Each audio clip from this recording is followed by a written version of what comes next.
do things much more quickly and efficiently that we've shown here. And that's both ends of this are useful because you need to know your data. Okay?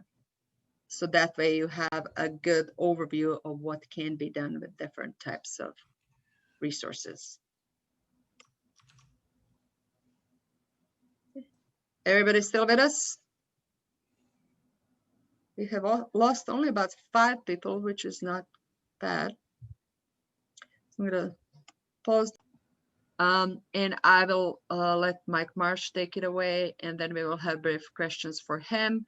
And then Sebastian Jordan will follow up with another software.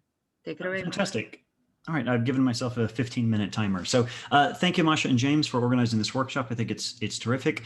I'll just spend a few minutes telling everyone who's still tuned in how we try and deliver a solution for people that are trying to do 2D, 3D, 4D image analysis.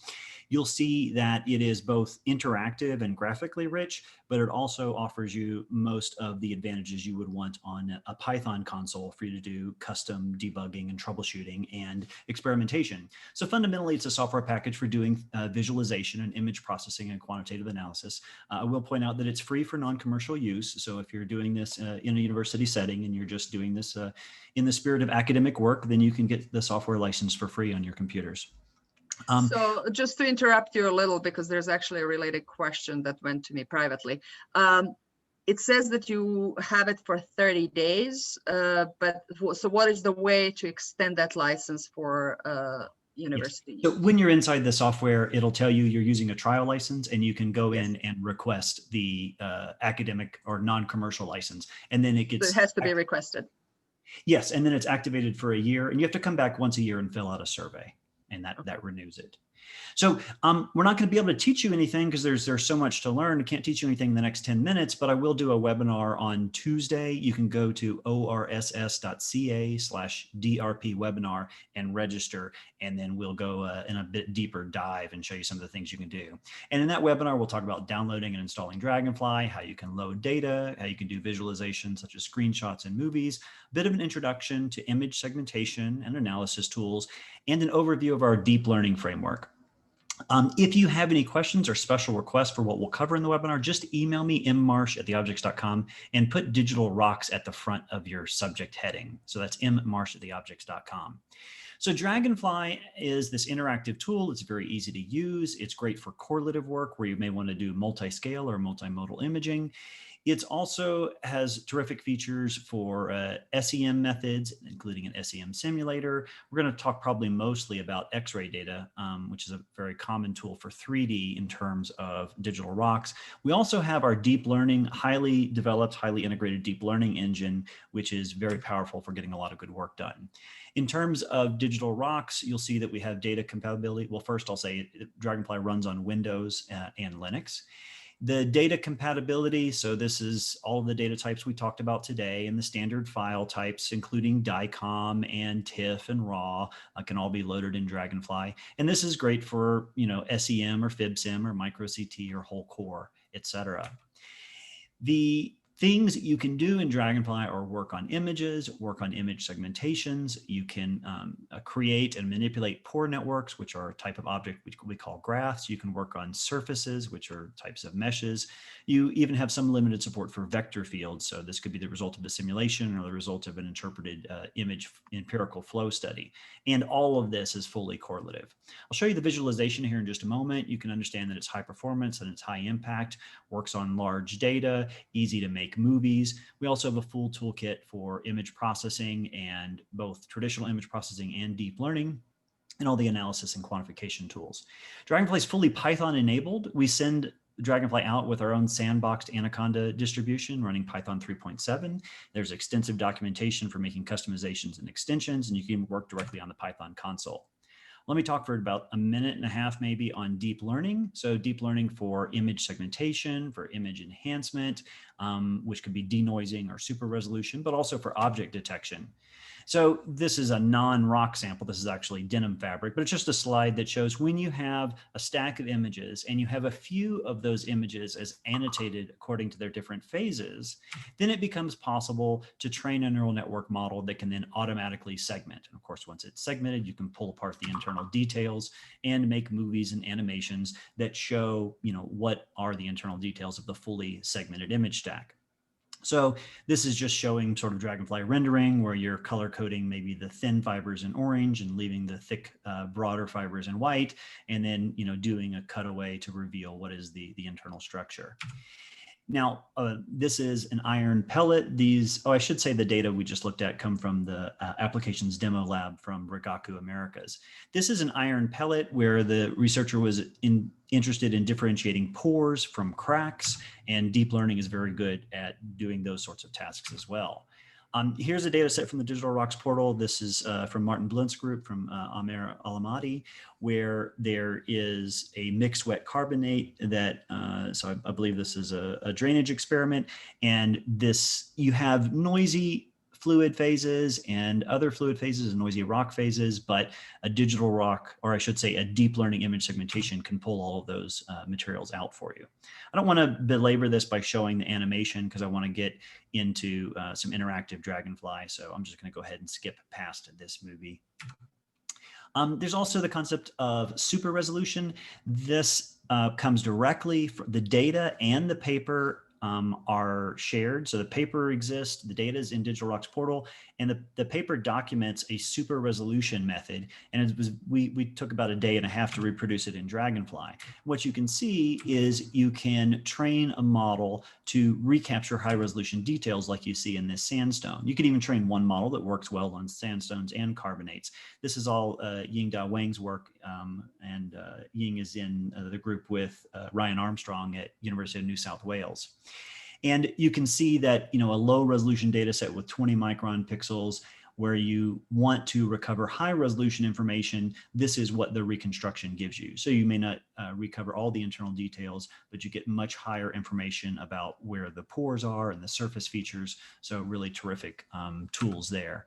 So there's a number of different deep learning tools that experts or neophytes can use. So DragonFly is very, very friendly for using this wide range of deep learning tools.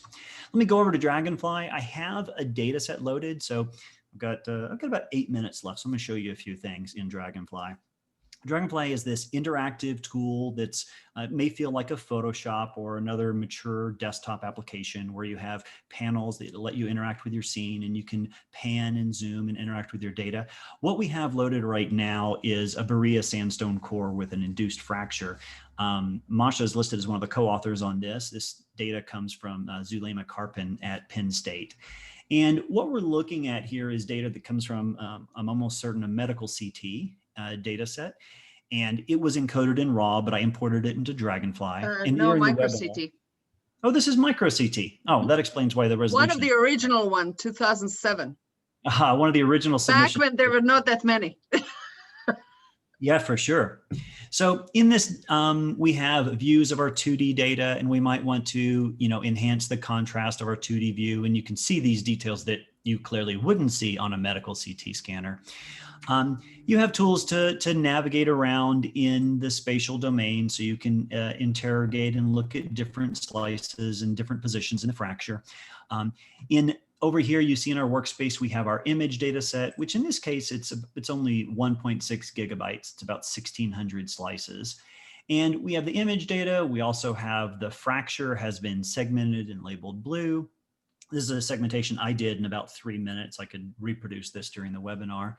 And in addition to having the segmentation labeled, you could also do a thickness map if you're interested in what is the local fracture aperture. And so we'll visualize that in just a minute.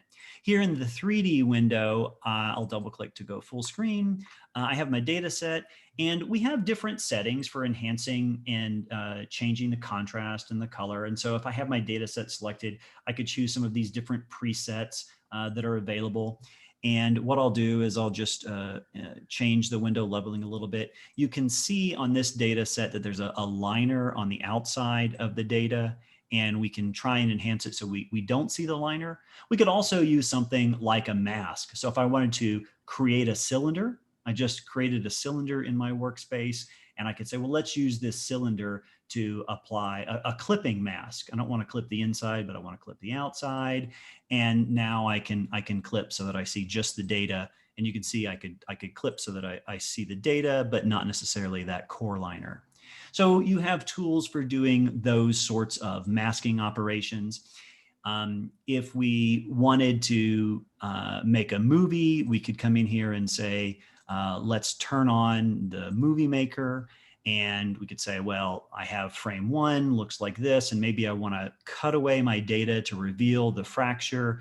Then I could take my data set and turn on a clip box, for example, and interactively choose a different clip setting.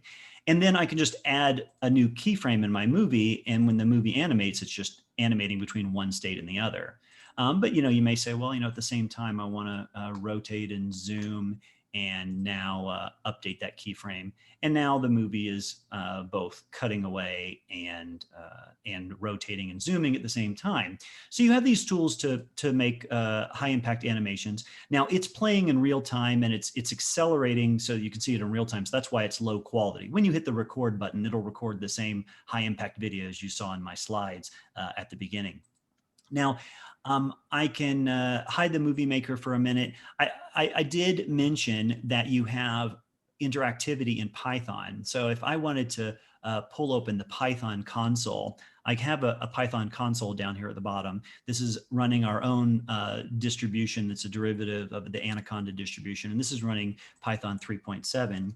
And I can say something like my image equals, and I can come over here and I can drag an image in, and now I have a reference to that image. And it's a DragonFly image object, but the image itself has a NumPy array. So if you wanted to get the NumPy array, you can have access to all of the data, and you can do things like import NumPy or import SK image, and have access to all of those libraries. So if I wanted to, what is the mean intensity of my image, I could just call that on the NumPy array of my image. We also have some methods for simplifying the image import. We wrote our own imread, our own mread and mwrite functions that are available, and those are all documented online. So this gives you sort of this interactive toolkit where you can experiment and prototype and try out your different ideas, and you can modify the images and then see the modified images in volume rendering because it's completely connected to the 3D visualization framework. So let's see. Well, I guess I'm ahead of schedule, so maybe I'll just stop right there and take questions. Oh, not quite going to stop. I do have one more slide I want to show.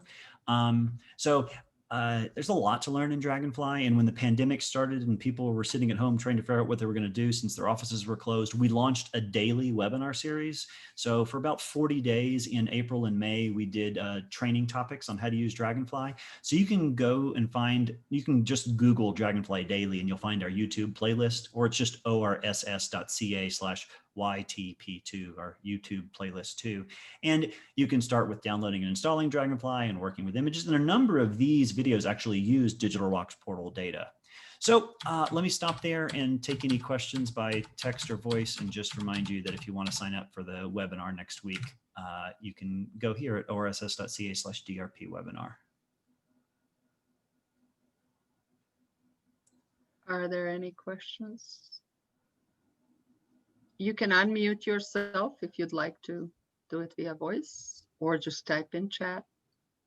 We answered some in chat. So is DragonFly built on Python, or it just really has Python interaction?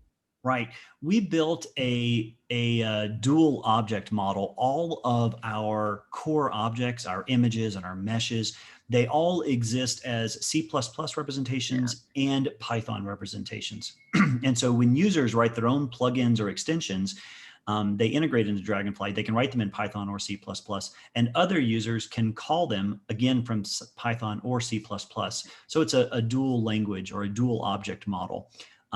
fundamentally, all of our high performance code is in C++, but that's the same about NumPy as well. NumPy, while it's Python, it is compiled code under the hood. And so DragonFly works quite a bit like that model. But we do ship with Anaconda Python, so it won't collide with your system Anaconda. It's sandboxed in its own version, but you can Conda install in our sandbox Python. You can Conda install anything you want, so you have complete customization capability. That's the case for a lot of things. The fastest part of them are in C++ or Fortran compiled code.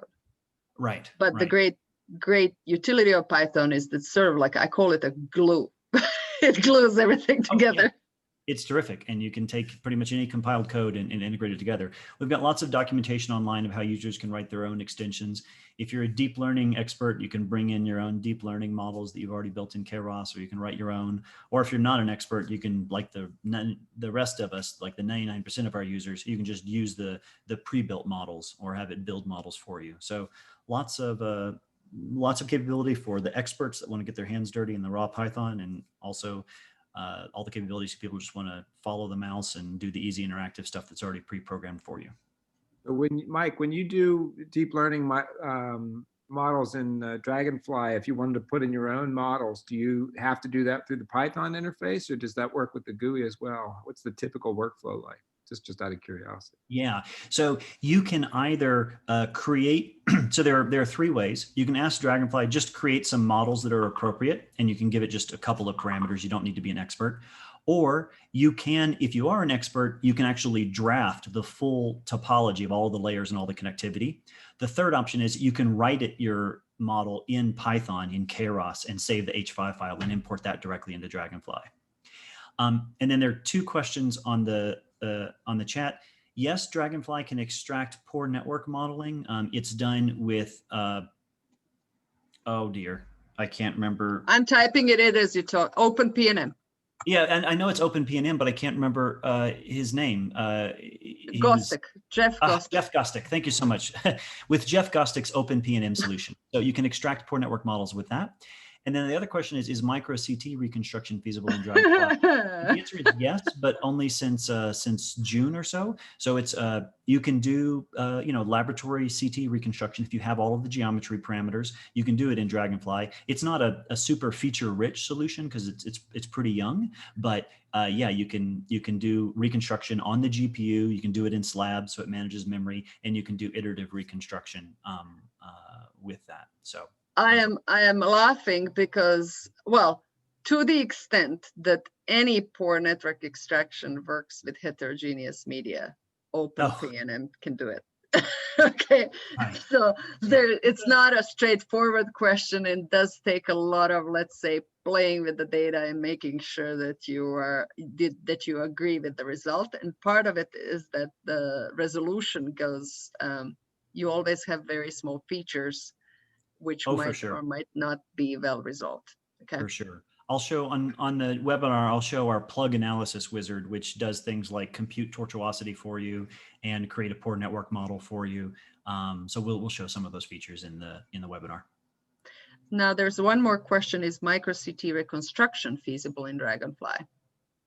Right. I was answering that just a moment ago. You can do cone beam reconstruction from laboratory instruments or parallel beam reconstruction from synchrotron systems. You do have reconstruction engines for both.